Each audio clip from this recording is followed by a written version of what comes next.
The way the suburbs were built was a big mistake. Housing affordability is the primary challenge in the marketplace right now, and frankly, it's going to get worse. We can't afford to live in this city if you're a working class New Yorker. Make houses more attainable for people. For too many years, the United States has not produced enough housing to meet the demands of a growing nation. People are moving out of the city, they're buying bigger houses. Life is better spent live. Just think about how much better it was when you were around other people. That's what cities are delivering.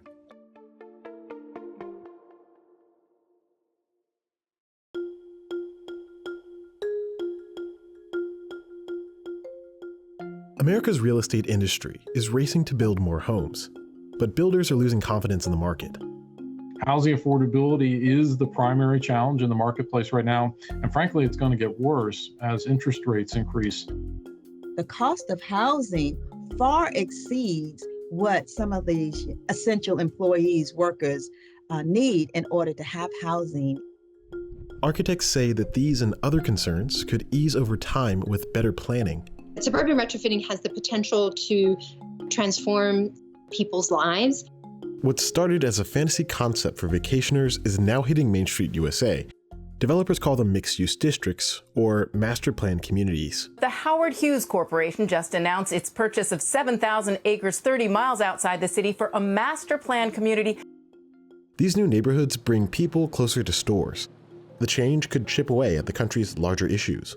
The central thing that everyone building suburbs fails to grasp is that this is a great one life cycle product. It's really not a multiple life cycle regenerative kind of thing. Can master planning solve the nationwide housing supply shortage? And what would it mean for the future of America's suburbs?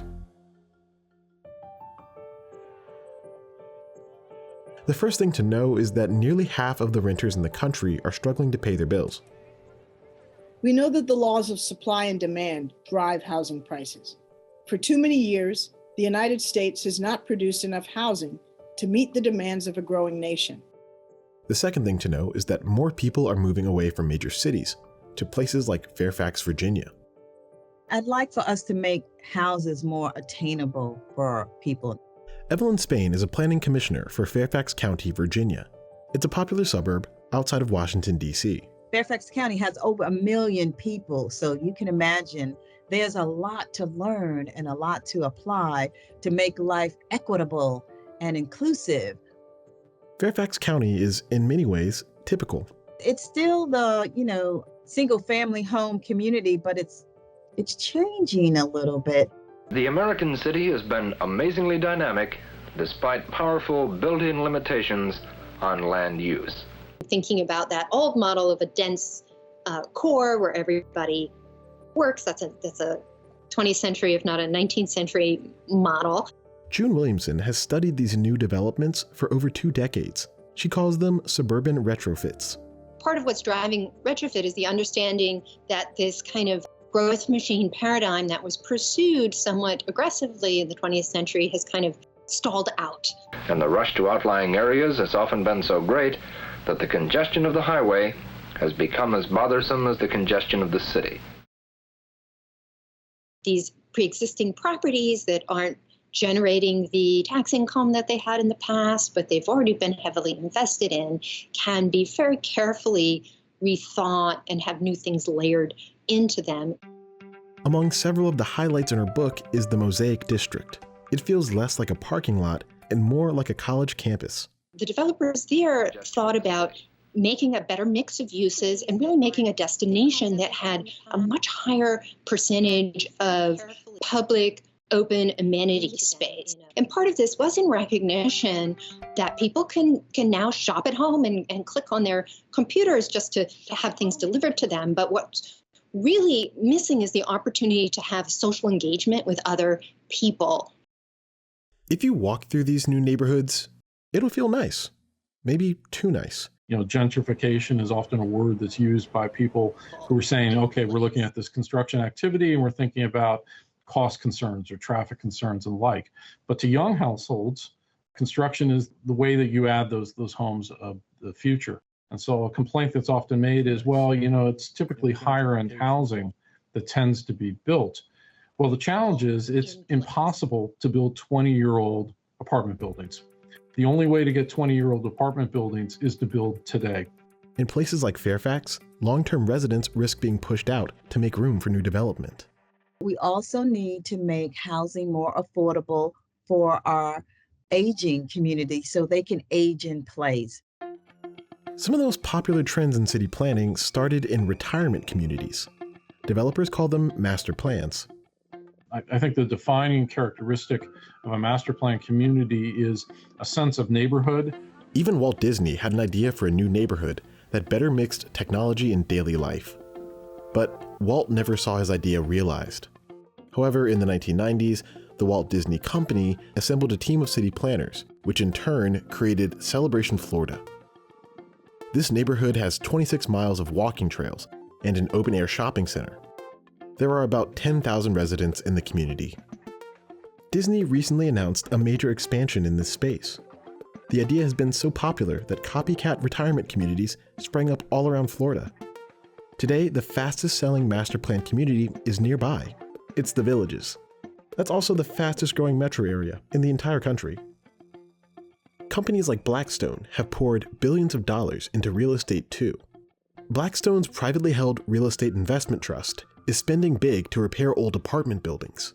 And it launched a $1 billion affordable housing fund. Other investors, like UMH Properties, sell manufactured homes.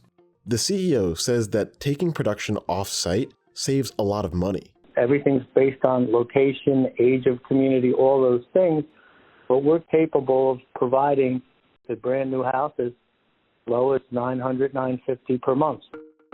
Investors are pouring money into these neighborhoods because they have hidden benefits. Take a look at this chart to see why. It's comparing the maintenance costs for a typical commercial lot versus something more like the Mosaic District. From the government's perspective, it's a no-brainer. The smart growth is more cost-effective.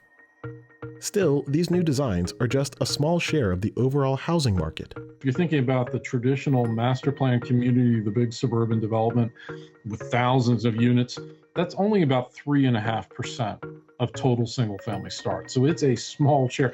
Tear down construction, 6%. 2/3 of the home construction in this country is undertaken by small privately held companies. And they don't get a lot of attention. They're the ones out there building townhouses, building duplexes, doing tear down construction, and remodeling our aging housing stock. Smaller developers like James Rouse brought master planning to the middle class with suburban cities. The developer created Columbia, Maryland, a city full of master planned communities. The 10 villages that comprise the city surround a big mall. People spend more time in a mall than they do anywhere else except home, more than they do in church, more than they do in school. Is that good or bad? Oh, well. The problem that the new urbanists were trying to solve was really how to stop making bad suburbs. How do we create a better version of this thing that we're out building? The central thing that everyone building suburbs fails to grasp is that this is a great one life cycle product. It's really not a multiple life cycle regenerative kind of thing. The financial community believes that adding housing to older shopping centers could have a meaningful impact, both for their bottom line and for the public good. Dead malls and sleepy retail districts have become a common issue in America. I think we often neglect to recognize that we actually have created a development pattern that is a throwaway development pattern. It is a one generation of success and prosperity, and then essentially we walk away from it and allow it to, go through a cycle of decline. Maybe if it's located well enough, we'll do some heroic thing to rescue it, but we're basically just allowing it to fall apart. That comes with all kinds of costs, related costs, social costs, political costs, cultural costs, economic costs. Charles Marone has compared U.S. land development to a Ponzi scheme. He made this chart to summarize the problem. After 1 or 2 life cycles, infrastructure maintenance costs add up, sinking public budgets.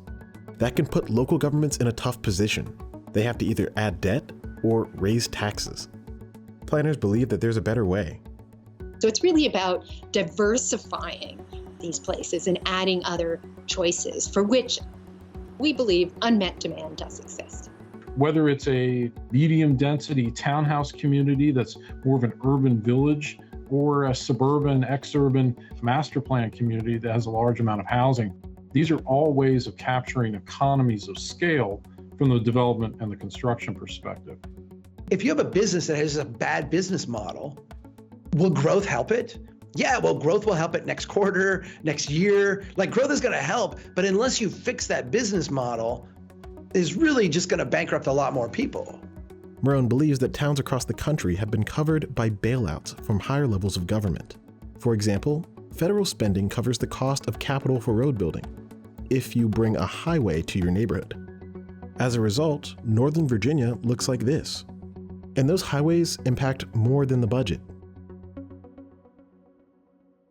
Commercial developers have long tried to build neighborhoods that encourage walking over driving. There are many reasons for that. Sedentary lifestyles associated with suburban form produce heightened risks of obesity and diabetes, dying in car crashes, developing addictions, and modest amounts of physical activity, which can be encouraged and supported by how we build places and plan them, are a really low-cost cure. Still, one development can't change the status quo. The Mosaic District is still in an exurb. The legacy of road building in Northern Virginia has made it unsafe for pedestrians in some cases. The local planning commissions want to make walking safer.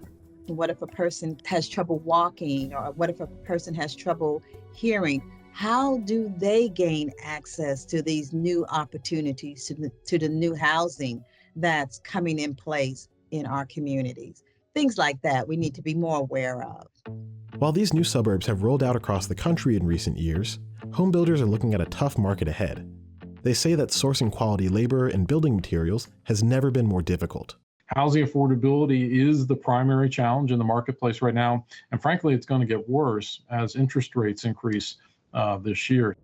The ability to build with density, to build with scale, are ways that you can bend the cost curve in the right direction and add more housing to the market. The reality is we're going to have fewer road miles 2 decades from now than we have today. We're going to have fewer streets, fewer pipes, fewer things that we have to maintain because they're going to fall apart and we're not going to fix them because we don't have the money. Still, many are searching for solutions. I think it really is important to have that longer time horizon in mind so that we're not arguing about our past values and desires, but about the future. Of course, design matters. A skilled architect, a skilled urban designer can introduce these different housing types and have them blend in and appear very compatible with detached standalone houses. But to be inclusive, we need to think about everybody and how everyone is going to be affected by the new development here.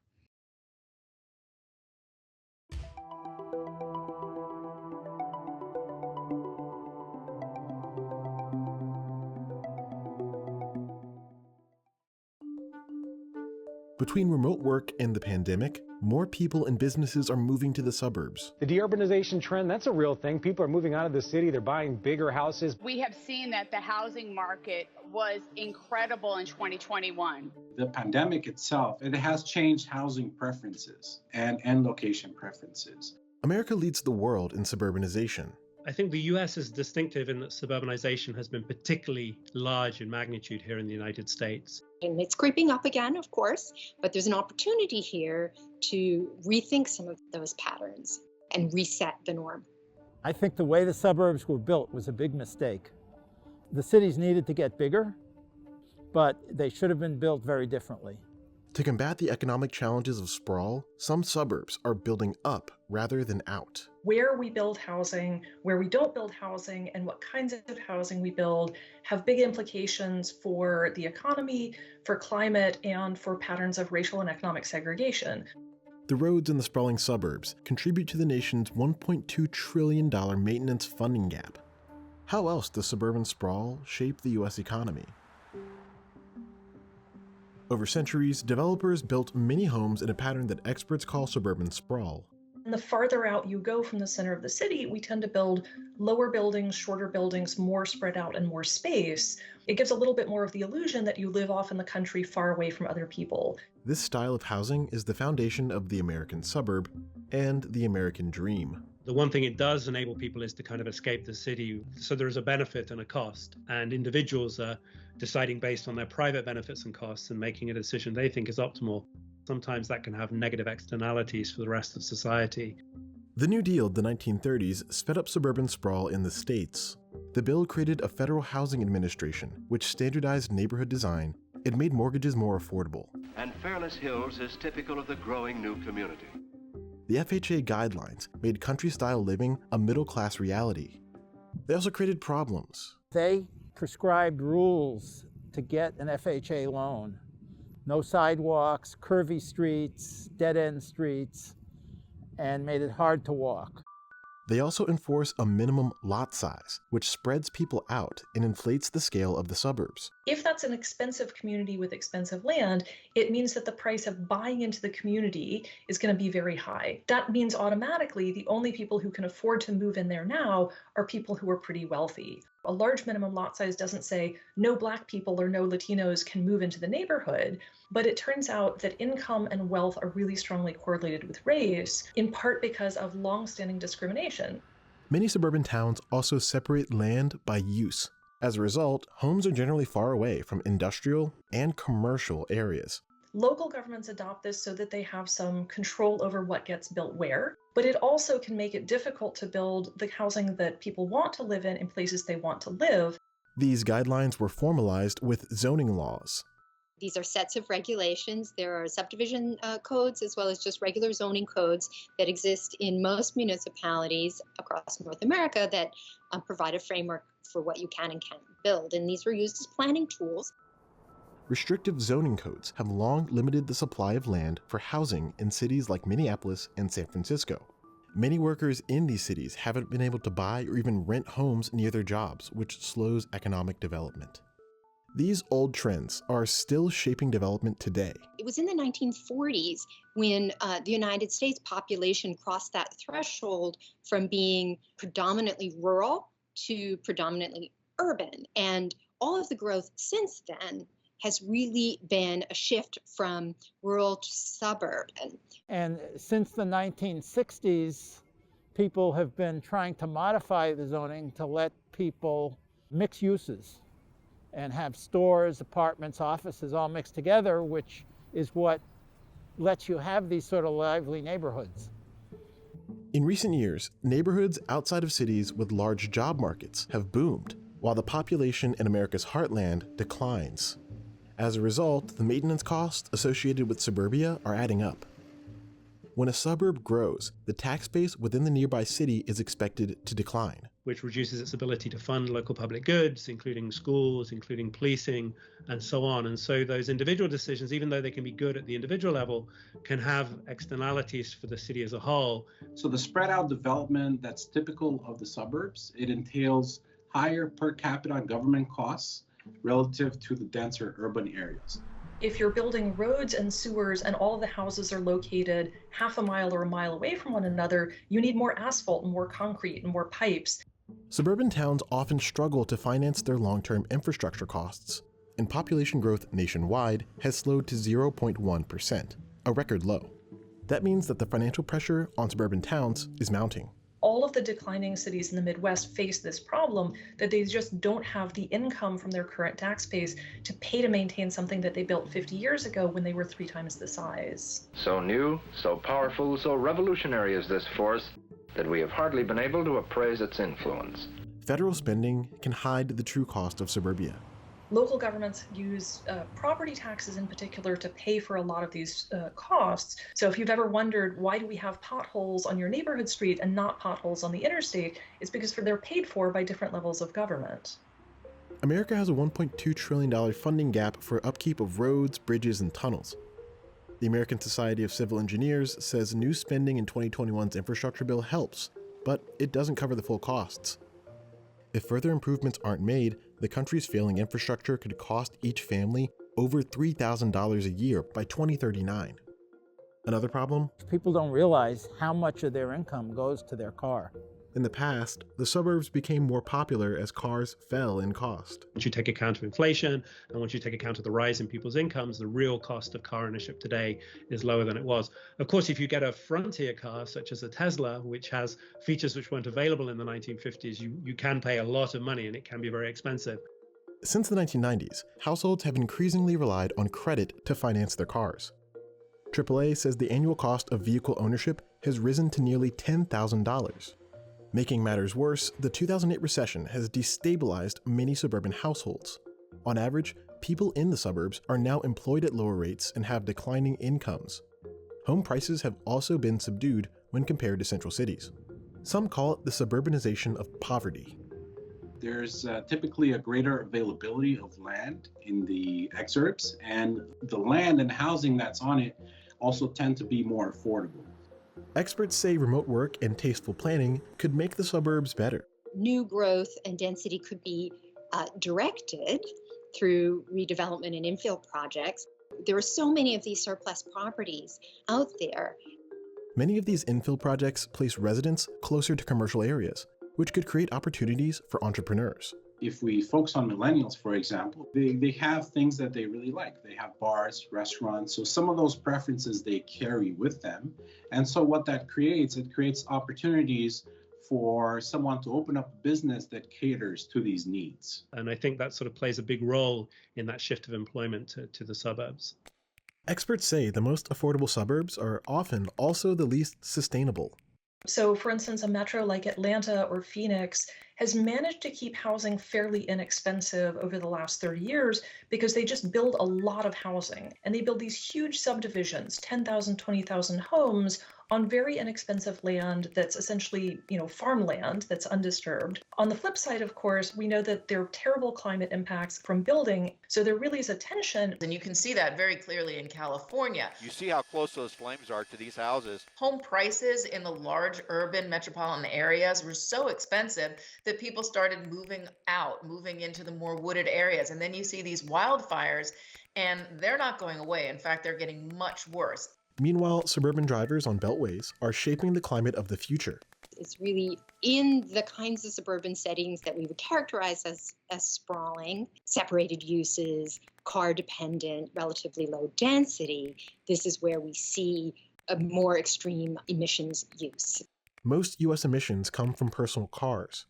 Commutes lengthened as the country sprawled in recent decades. So going back to 1970, around 81% of residents lived in the county where they worked, and that declined substantially over time by the year 2000. If remote work persists, it could take some drivers off the road. Home appliances are another huge source of emissions. Definitely, when you see more sprawl in the suburbs, you're seeing much more carbon emissions out there than you would in one large building in a city. The U.S. has committed to eliminating carbon emissions from electricity by 2035. But in that time period, researchers expect U.S. auto emissions to remain flat. That's mostly due to suburban drivers. But there's an opportunity here to rethink some of those patterns and reset the norm. So what can be done to improve residential development in the states? Many regions are tackling sprawl head-on. In Montgomery County, Maryland, outside of Washington, D.C., 85% of the available land has already been developed. The county revised its master zoning code to increase the supply of homes along a forthcoming light rail path. This is a suburb-to-suburb rail line.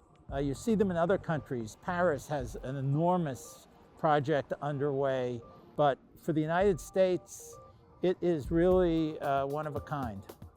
Leaders hope the improvements will take 17,000 daily drivers off of suburban roads.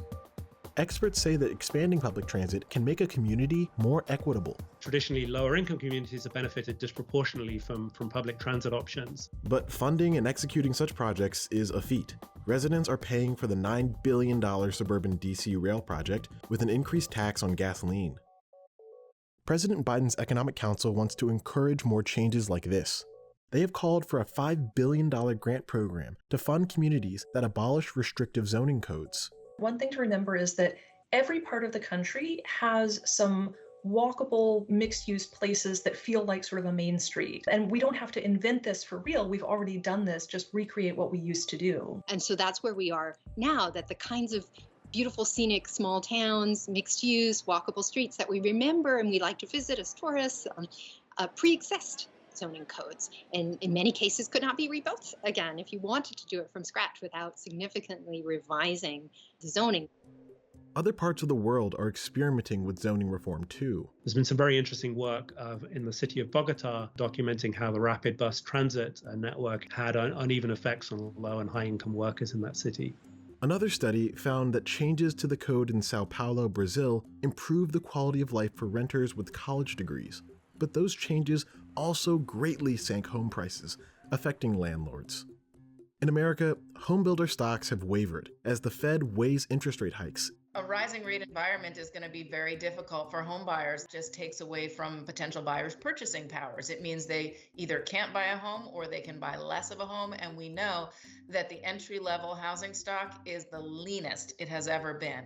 Suburban sprawl will determine much about the American economy for the foreseeable future. The development choices made today last for generations. So it seems as though over the medium term, the deck is basically stacked in favor of the suburbs and against the dense urban cores. Ultimately, people are making those decisions for a reason, and it reflects a very kind of fundamental economic force that you see in many places around the world, in many different institutional settings. You know, it took really 50 or 75 years to make the problems of the suburbs, and it takes a long time to undo it.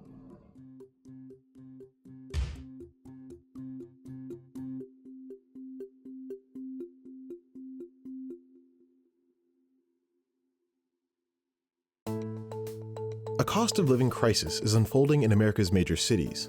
We can't afford to live in this city if you're a working class New Yorker.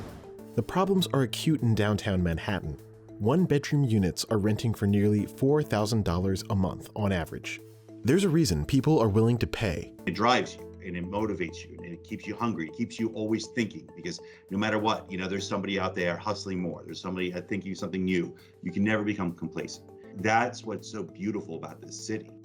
People have returned to cities to see their friends and have a good time. That's pushing rents to new highs in places like Los Angeles, Chicago, and cities across the Sun Belt. While renters have returned, many commuters haven't, despite the return to office push from major companies like Goldman Sachs and JP Morgan. More days at home could help workers escape high city prices and long commutes, but there could be a cost to that decision. I think it's fairly hard to form high-quality new relationships remotely. I think it's easier to maintain existing connections. There's just something about, meeting in person that you can't replicate virtually. During the pandemic, we saw some jobs where, it could be done remotely. However, new hires dropped dramatically, about 40% for over a year and a half. This is really compatible with a view that firms had trouble onboarding new workers because it was difficult for them to learn. As prices keep rising across the country, we ask, are American major cities like New York still worth it? The biggest benefit of cities are the people. Being close to others in your field of work can unleash powerful benefits. Economists call this the theory of agglomeration. When there's a concentration of an industry in the city, that can make those firms and people more productive. New York City is a good example. You have this variety of restaurants that you just can't have in a population of 50,000 people. There's long been a hypothesis of agglomeration economies, which just means that we get more productive when we are enmeshed in a maelstrom of economic activity. Both because we can buy and sell, we can find workers to hire, we can find employers to hire us, and we can learn from one another. Within large cities, the benefit that you have is the diversity, right? It's the diversity of people, it's the diversity of culture, it's the diversity of, ways of life. And I think that is not what is always present in smaller cities. But, I think that is an individual choice on the person to decide if they want to stay in a larger city or not be. Evan Robinson runs America on Tech, a nonprofit that teaches young professionals how to code. They have offices in Los Angeles, Miami, and New York City. We're looking at it from a data perspective about where are most underestimated communities located. And that happens to be, within or in proximity of the largest cities. Opportunities like this are one of the big benefits of cities. and it's what makes many consider them to be worth it, despite the costs. But in the age of remote work, Sunbelt cities are poaching talent from the old titans in Silicon Valley and New York. People are fleeing governments and places that they're not wanted, or they feel that they're not wanted, or where they're being taxed to death. A lot of these tech companies, they're saying, oh yeah, you can work remotely, but in many cases, they're also saying, like, we're not going to pay you quite the same amount. Making it in any major city has never been easy. I always wanted to, come into Manhattan, be a businessman in Manhattan. You can say anything negative you want to say. There's a lot of negative things to say about this place. It's a financial epicenter of the world, and it drives you, and it motivates you, and it keeps you hungry. It keeps you always thinking. That's the exciting part, right? And I'll be honest, actually, that's what the city has lost the most with COVID, is that it's lacking that energy. You walk around, you don't feel that energy. You don't feel that buzz. Before the pandemic, Manhattan could more than double in population during working hours. You're looking at a visualization of data that was collected by NYU's Wagner School in 2012. Although this hasn't been updated since the pandemic, we can clearly see Manhattan's heartbeat has changed since then. Foot traffic plummeted during the darkest days of the pandemic. At one point, consumer spending fell more than 50% across Midtown. The business community hopes that eventually, those vacant storefronts get new tenants. Where I am most fearful is the retail space in the business districts. In the Grand Central area, you have about a 30% vacancy of all retail spaces. At best, we will have 2/3 of pre-pandemic level foot traffic in Midtown moving forward. Spending from high-skilled workers has kept major cities afloat through the years. Tech workers in particular have clustered into about 8 major US cities, raising issues of affordability in each. Prospects for the software engineers and data scientists in this cohort remain strong. For example, the median worker at Google made over $270,000 a year in 2020, according to SEC filings. Other workers fare pretty well too. The purchasing power of these specialists can shoot prices upward for housing and other goods. Silicon Valley is kind of maybe the most famous example where, it's really costly to live and there's a ton of regulation, and yet software companies seem to continue to locate there. And a lot of that is because of agglomeration economies. If these workers leave the usual major cities, it could fundamentally change the economy. The ability to serve a latte with a smile was, a path towards a steady paycheck. Now, when people stop going to work downtown, those jobs disappear.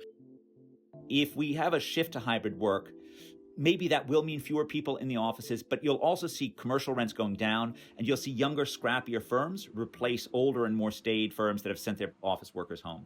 Hopefully those younger, scrappier firms will continue to demand things from the urban service workers and provide opportunity for, Americans who start with less.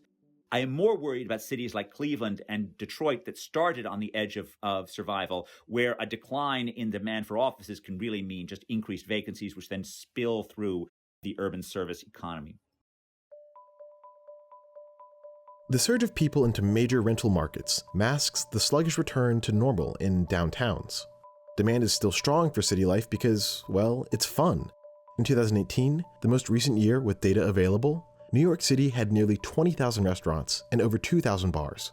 I mentioned kind of the diversity of restaurants, but there's also the mating market, right? Like, young people want to be in a market where they have other young people to meet and friends, right? Like, we're kind of inherently social creatures, and a density of social connections, which cities provide, is going to continue doing that going forward.